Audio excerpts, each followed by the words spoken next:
Type si Barbie Forteza, Korean star Kim Jisoo bilib sa husay ng aktres. Kung may isang kapuso actress na nais makasama at makatrabaho ang South Korean actor na si Kim Jisoo, yan ay walang iba kundi si Barbie Forteza.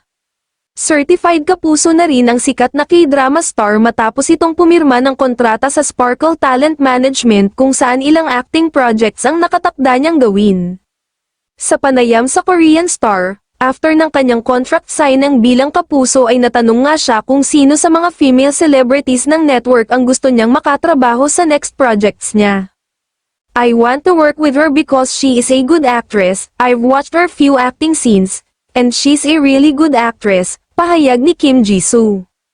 Ang tinutukoy ng K-drama actor ay ang GMA Prime series na Pulang Araw, kung saan gumaganap siya bilang si Adelina de la Cruz, na isang vaudeville actress, at kapatid ng karakter ni Alden Richards.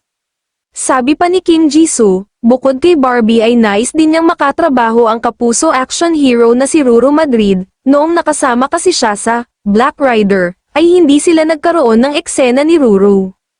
Sa isang hiwalay na panayam ay sinabi naman ni Ruru na mabait, talentado at super cool si Jisoo at nanghihinayang din siya na hindi sila nabigyan ng chance na magka-eksena sa Black Rider. Sa ngayon ay napapanood si Kim Jisoo sa hit GMA Afternoon Prime series na Abot Kamay na Pangarap, na pinagbibidahan ni Jillian Ward. Gumaganap siya sa serye bilang si Dr. Kim Young.